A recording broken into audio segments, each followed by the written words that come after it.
Thank you very much, President Toledo. We have another personality who loves freedom and who loves also democracy and pluralism. Mesdames, Messieurs, je voudrais vous proposer d'accueillir le Premier ministre du Zimbabwe. Et je voudrais rappeler que M. Morgan Tsvangirai est l'homme d'exception, militant exceptionnel pour la démocratie et le pluralisme politique au Zimbabwe.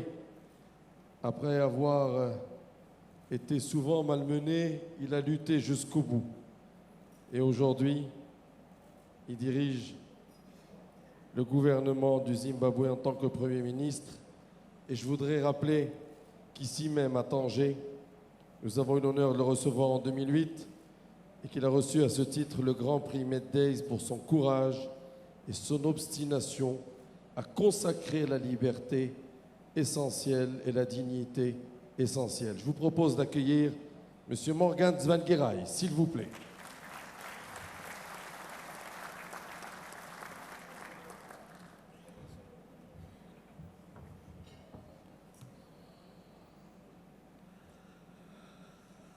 Thank you very much, President Toledo,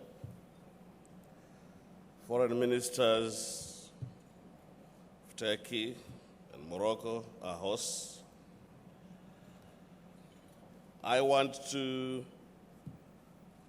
thank the distinguished panelists that have preceded me and thanking the organizers of this conference, which I am very pleased to attend, I think, for the third or fourth time.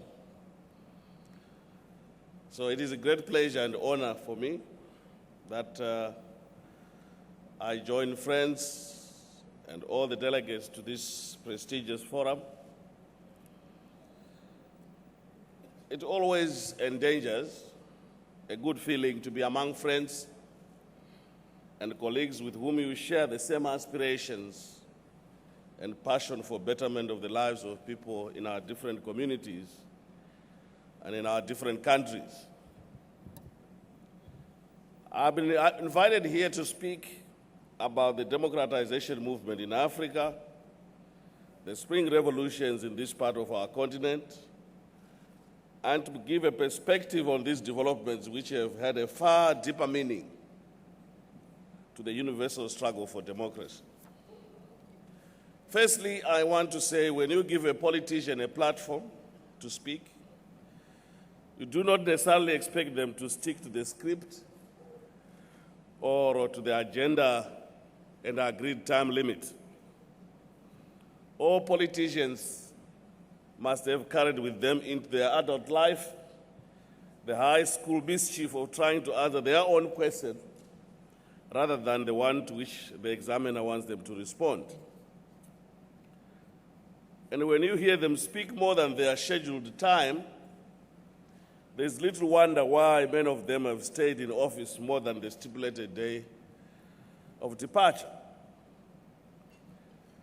But I will try to be an honest politician tonight, the one who will try to stick to the script and speak within the stipulated time limit. Let me say from the outset that the struggle for democracy in Africa has been piecemeal, pedantic, and painful. From Casablanca to Table Bay, from the coasts in Gabon to Mozambique to Africa's story has been a painful story. It has been a story of subjugation and foreign domination by colonial powers that sought to suppress people, to subjugate them, and to pilfer their resources and to curtail their rights. The struggle for independence in the various African countries marked the first phase of the people that deserved universal rights, equality, democracy, and good governance. Like everyone else across the globe, we refuse to be treated as second-class citizens in the countries of our birth. Thus, the nationalist movement represented our initial quest to democratize our environment by seeking the same universal standards of equality and freedom. One by one, all African nations gained their independence. And we all celebrated when the last bastion of racist edifice collapsed with the advent of South Africa. While we have raised our own sovereign flags after independence, the new leadership in Africa betrayed the continent's collective struggle and inherited the same traits and culture of impunity, corruption, repression, misgovernance, and personal aggrandizement. We have had, ladies and gentlemen, to wage a new struggle for democracy against the former nationalists who were our liberators. We have perfected the same repression that so many sons and daughters of this continent fought against for almost a century. Because the new governments after independence have refused to accept that this is the brave 21st century, indeed the new and modern era underpinned by a new culture of multi-party democracy, tolerance, peace, stability, and economic development. We have struggled on this continent to accept diversity, to be tolerant to divergent views, and to create institutions that broaden rather than diminish the people's basic rights and freedoms. Some of our leaders have helped confirm the negative stereotype of a continent of political violence, conflict, disease, hunger, and war. They have pilfered national resources, pickpocketed the collective people's struggle, and shut ears to the loud national demand for democracy and good governance. They've personalized national institutions, perfected the art of political patronage, and bastardized their own legacy. It is the same culture that brought about the spring revolutions, when nations and their people become impatient with their repressive leaders. There are many lessons for all of us arising from these spring revolutions. The first is that political leaders can only take the people for granted at their own risk. The second is that we must listen more to the people because God gave us one mouth, 2 ears, so that we can listen more than we talk down to the citizens that we govern. The third lesson is that you must retire at your own prime because overstaying in office certainly leads to the time of diminishing returns when our age and competence cannot cope with the dictates of a new era. The fourth and most important lesson is that we must always respect the will of the people. Any government that claims to be in charge should have the clear mandate from its people. What we have seen in Kenya and in Zimbabwe demonstrates a serious breach and betrayal of the will of the people because those who lost an election were brought back into government through the formation of dubious coalition governments. The good news, however, is that at least the will of the people was eventually allowed to prevail in Ivory Coast. We must embrace democracy and create and nurture those institutions that promote and protect the rights and freedoms of ordinary citizens. That challenge for us, the new crop of African leadership, is to consign repression and misgovernance to the dustbins of history and to create a new society with a new ethos and new values. We are a new generation which must focus on building strong economies, creating jobs, and developing a qualitative and affordable social delivery system, especially in the fields of health and education. We must embrace the new technologies, become part of the global village. These new technologies will enable us to realize our full potential and bring all citizens to the same level in terms of economic development and access to information. One sees signs of hope, signs of a continent rising to the challenge and beginning to assert its political and economic rights. Our negative history as a continent, as an individual countries, has not blighted us to the new opportunities and the prospect of a new era of our people. There's been massive economic revival in Rwanda, despite its tortuous and painful national history, while the big economies of South Africa and Nigeria continue to inspire the rest of the continent. There is a renewed hope following the new government of South Africa, South Sudan. There is some modicum of stability and a sense of back to serious business in Ivory Coast. And the post-conflict Libya is now settling down after several months of internal conflict and the 42 years of one-man rule. So I'm positive about this continent and its prospect for democracy. I've said that Africa is the opportunity continent because of its vast resources and its hospitable and hardworking people. We must be the new place to do business, not just as junior partners, but in mutually beneficial partnerships that benefit the people of this great continent. Finally, let me say, ladies and gentlemen, it will be amiss of me to leave this platform without seeking your support for the delicate transition that is taking place in Zimbabwe. We have a coalition government following the election in 2008, which I and my party won, but we have had problems with our partner in the coalition refusing to implement some of the agreed reforms. The SADC brokered negotiation being facilitated by South Africa led to an agreement by all parties to implement key electoral and media and political reforms. Our coalition partner is refusing to implement these. As we prepare for the next election, I urge all of you to support and call for free and fair election in Zimbabwe, in which the people's will be respected and protected. We are calling for a global advocacy campaign to end violence and to ensure credible power in our country. I urge you all to support SADC and the regional effort in stabilizing the situation in my country so that the people in our country are allowed to choose their own government without violence and intimidation. I call upon every one of you here to stand by us in this delicate moment, aware that we must all become global citizens, ready to defend peace and democracy everywhere.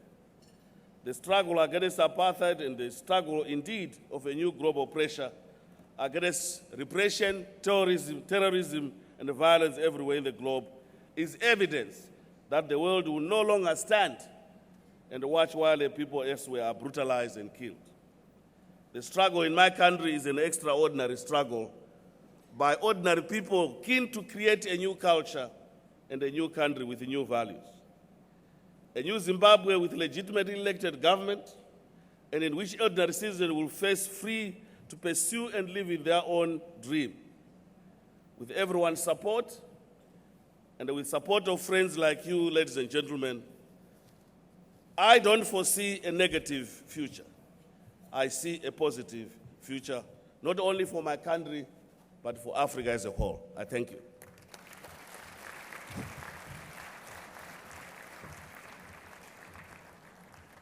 Thank you very much, Mr. Tsvangirai. Mesdames et messieurs, une des habitudes des MEDays, c'est de remettre des prix pendant cette session d'ouverture. Et je voudrais appeler à mes côtés le président de l'Institut Amadeus pour qu'on puisse remettre ces prix. Monsieur Ibrahim Fassifiri. Premier prix que nous allons remettre ce soir est un prix MEDays de l'éducation, de la culture et de la recherche. Ce prix est en général remis à une personnalité ou un organisme ayant par son action joué un rôle déterminant en matière de recherche scientifique ou de développement de la culture et de l'éducation dans le monde. Ce soir, ici au MEDays 2011, ce prix sera remis à une personnalité pour son engagement et son œuvre dans le monde de l'éducation, et nous savons ô combien ce sujet est majeur dans nos régions et en particulier dans notre continent. Je voudrais proposer aux hôtesses de m'amener le prix, s'il vous plaît, mademoiselle. Je voudrais vous proposer d'accueillir Monsieur Cheikh Modibo Diarra, astrophysicien malien et président actuel de Microsoft Afrique, pour l'ensemble de son engagement et de son œuvre envers les questions d'éducation. En attendant que le Cheikh Modibo Diarra nous rejoigne, Je voudrais vous prier de l'applaudir. Venez. Bonsoir, cher monsieur, et bienvenue ici au MEDays à Tanger. Je voudrais vous faire remettre le prix par le président de l'Institut MEDays. Je voudrais préciser, pendant qu'il vous remet le prix, que vous êtes ancien directeur du programme Mars Exploration et du programme Éducation and Public Outreach de la NASA. Vous avez été à l'origine de nombreuses initiatives destinées au développement de l'éducation en Afrique, notamment à travers la fondation Pathfinder pour l'éducation et le développement. Cher Modibo Diarra est l'ambassadeur de bonne volonté pour l'UNESCO. Il a évidemment organisé de grandes rencontres en Afrique sur le sujet. Il a été le premier président de l'université virtuelle africaine basée au Kenya. Il a ensuite cofondé l'université numérique francophone mondiale. Vous méritez ce prix. Je vous demande à l'ensemble de l'assistance des MEDays de vous saluer.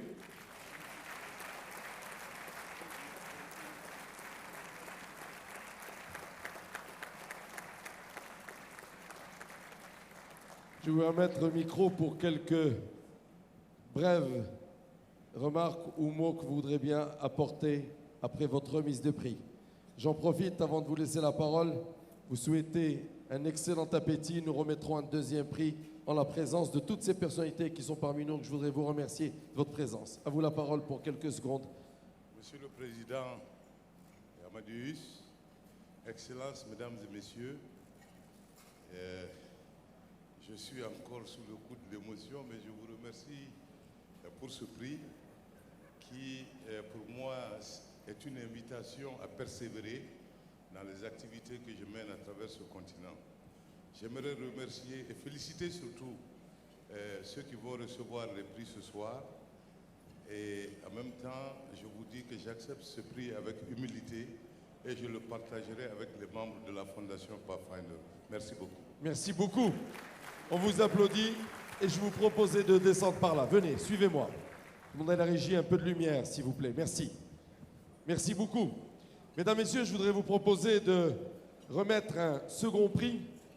Celui-ci est le prix de l'environnement du développement durable, qui en général est remis à une personnalité, un organisme de la société civile ou à une entreprise qui, par son action, joue un rôle déterminant en matière de protection de l'environnement et de développement durable dans le monde. Je voudrais préciser que ce prix ce soir est un prix exceptionnel. Il est exceptionnel parce qu'il est remis à une nation. Il est remis à une nation pour la qualité de son engagement dans le développement durable. Et je voudrais vous proposer d'accueillir ici, pour recevoir ce prix, une personne qui va représenter la Corée du Sud. Bu Nam-shin, ambassadeur pour la croissance verte. Vous êtes le bienvenu. Je vais vous demander de l'applaudir encore plus fort parce que vous allez voir. Very welcome. Vous allez voir que la Corée du Sud, représentée par Bu Nam-shin, mérite bien un prix exceptionnel qui est le prix du développement durable des MEDays 2011. La Corée du Sud a mis en place en 2008 un ambitieux plan avec 9 secteurs clés. Je ne vais pas tous les citer, mais je voudrais dire que ça va des forces solaires et du vent, des diodes électroluminescentes, l'essence synthétique, le stockage de l'énergie. Rien n'arrête la Corée du Sud pour pouvoir s'engager et être une nation exemplaire dans le domaine du développement durable. Et cela a permis, il faut quand même le souligner parce que nous sommes au MEDays, nous parlons de géopolitique et de géostratégie, et qu'en même temps tout cela guide du business et des entreprises. Tout un pan de l'économie sud-coréenne a été développé grâce à cet engagement fort de cette nation. Le président de l'Institut MEDays vous remet ce prix dans ces MEDays et félicitations.